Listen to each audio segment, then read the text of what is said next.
thrilling episode, too far, of Prog Review. And today, Stephen Hackett's Darktown. Look, there it is there. Look at that. Ooh. Focus. Oh, it's good. That's a good lens.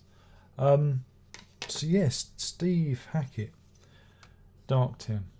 They say it was released on the 4th of May 1999, but I have evidence that that's not true, in the form of this receipt, which says 20. Oh, you can't read it. It's too. Trust me on this. There you go. 26th of April 1999.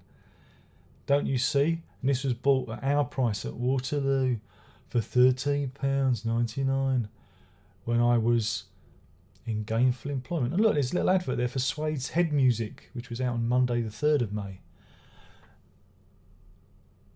So Wikipedia entry is wrong, and I am right as usual. It's good to be right. This is Hackett's 14th studio album. 14th. And yeah, this was the first. I mean, I'm just going to come out with it. This was the first time where I bought an album, and I was really disappointed, utterly disappointed with it. And again, since this was released, there's like a new version, because there always is, where they put the bonus tracks on. So I'm going to talk about this version, and then I'll talk about the bonus tracks at the end, if that's all right with you, because otherwise I'm going to get confused. Because I was confused when I pulled this up on one of those streaming services, because I was out walking, and I thought, I'll listen to this again, but I didn't have it on my phone, so I streamed it, but the track listing was wrong. Why do they do that? It was wrong. Opens with Omega Metallicus. While I understand what Hackett was trying to do, I find it utterly irritating and annoying. I get it. He wants to appeal to the modern audiences. He wants beats, rhythm and beats. I was doing exactly the same thing back in the day, using beats. Look up loops and scales. And I thought, oh no, this isn't good. This isn't good. This isn't good at all. And it wasn't. And I didn't like it. Well, he didn't like it, and I didn't like Darktown either. Because he's using the old pitch filter on his voice to make his voice sound lower. Hello, I'm Steve Hackett, and I find that utterly irritating as well. Utterly, in fact, totally irritating. And again, he'd used it previously. Was it on Vampire with a Healthy Appetite? Or was it... Oh, I can't remember. I know he... Oh, now the sun comes out. Excuse me while I adjust the ISO levels so I look human again. There we go. Such professionalism. You don't get this with other reviewers, and then it'll go dark and you won't be able to see me. Some will say that's a good thing. So yeah, mother funner. See what it does. It's out to get me. Everyone's out to get me. Man Overboard. Oh god, there's just. I didn't like that one either. Golden Age of Steam, which has this really but it's a story of a Nazi who likes trains. It's all right, but then we have Days of Long Ago. Jim Diamond's involved, and Jim Diamond's only good for one thing. You know what that is? It's the theme to Boone. Aho, Silver, come along, Ranger. I'm riding on down to rescue me. I never forgave Michael Elphick what he did to the Elephant Man. God rest his soul. Good old Michael Elphick, a great actor.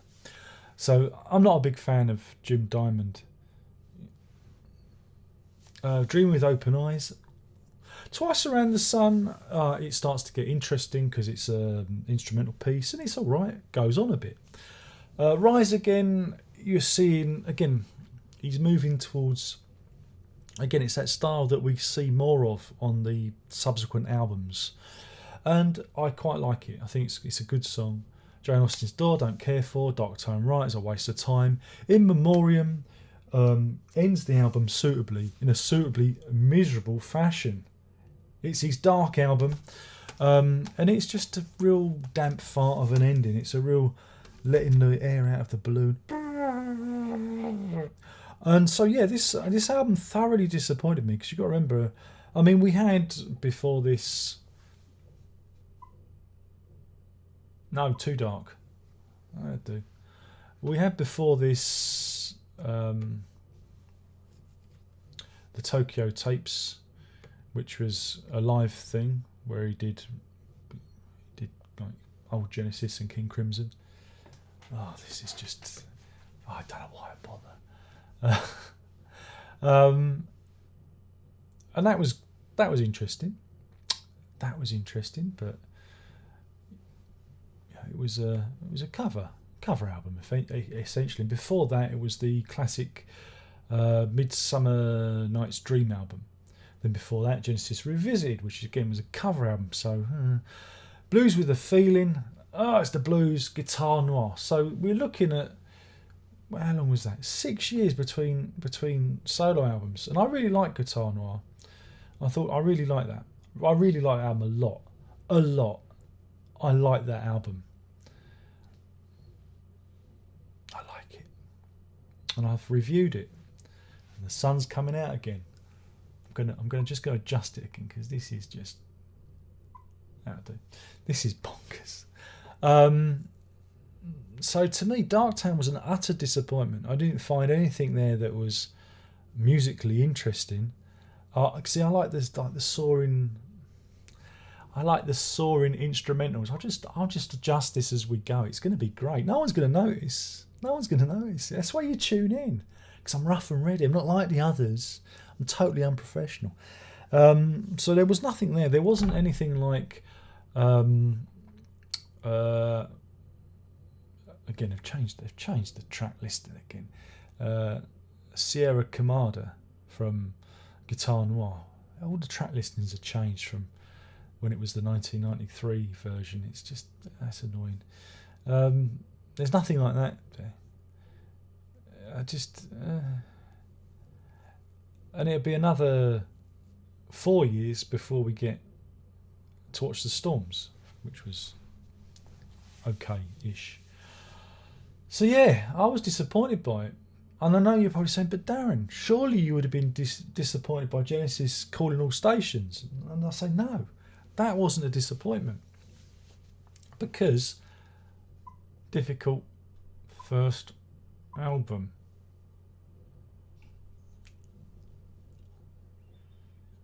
Sun goes in, sun comes out. Whereas this one, I don't like it. And then you get the reissue bonus tracks, which are actually weren't they from different? They were from different things. Flame is from To Watch the Storms, so I don't know what it's been doing on this track listing again. Strange. Coming Home to the Blues is again from the Japanese version of Darktown, and Fast Flower, Japanese version of Out of the Tunnel's Mouth. So you've got a real concoction of bonus tracks which really don't belong here and need to go away. But I've also got The Well at the World's End as well, which is it's all right. It's okay. Come Home to the Blues. So yeah, for me, I don't like it. I'm going to be honest. I really don't like this record, and that pains me to say that, because I'm a big Steve Hackett fan. I know people say, but Darren, you're always criticising his albums. It's because I love him so much, and I want him to make the perfect album just for me, because I'm selfish and horrible. No, it's all about me. It's all about me. I'll get it right in a minute. Wait a minute. Perfecto. Why is that too bright? I don't know. Let's put it back down again. And that's why I'm hypercritical of him, because I know there's a good album in there somewhere. This also marks the real introduction of Roger King into the whole thing. This is why Hackett's albums have sounded the same since 1999, because Roger King has, rooted himself in, bedded himself down as his musical partner. And I'm not saying there's anything wrong with that. I think that sometimes, though, the production should be handed over to other people, because you end up producing very samey records. Do you hear that, Roger? Do you hear that, Steve? Do you hear that? Get someone in who's not you to produce the record. It might pull you in different directions. No one's listening. I'm the Howard Stern of prog, after all. So yeah, this is how you start. His music starts to take on a certain form and a certain shape. Okay, and that's why. And it all starts here. It's a shame because musically the guitar is great, fantastic. Lyrically, and vocally, it veers from, like I say, the stuff where he's using a pitch shifter to pitch down, which I just think is, I don't know. I think it's just gimmicky. To stuff like Rise Again, which I really like. So it's a real, but overall I was disappointed. We used to listen to this in the car, CD in the car, when we used to go to Tesco's at Enfield, me and the missus. And the missus she didn't like it either. She said, "Oh, this isn't as good as his last one, is it?" And I said, "No." You see, she can't stand Darktown. There you go. That's all you need to know. Thank you for watching. Oh, a review. I'm giving this 2 Rise Agains out of 5. That's 2 Rise Agains out of 5.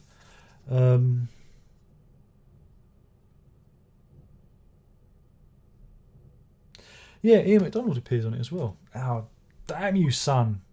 Damn. Which is good. Ian McDonald from that band. He's good. Anyway, so I've said all I need to say. And I've been paid to say this because someone did the Patreon just so I'd review this album. I don't know why. I've thoroughly disappointed you. I will only disappoint. I can only be disappointed, and I'm ever so sorry. Okay? But yeah, if you want to throw money at me, if you want to give me money to dance like your prog monkey,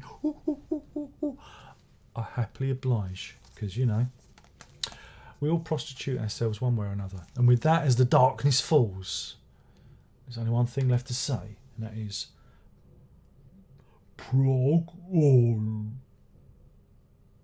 That's me doing it like the voice filter that Hackett uses to lower his voice because he's worried about his singing voice.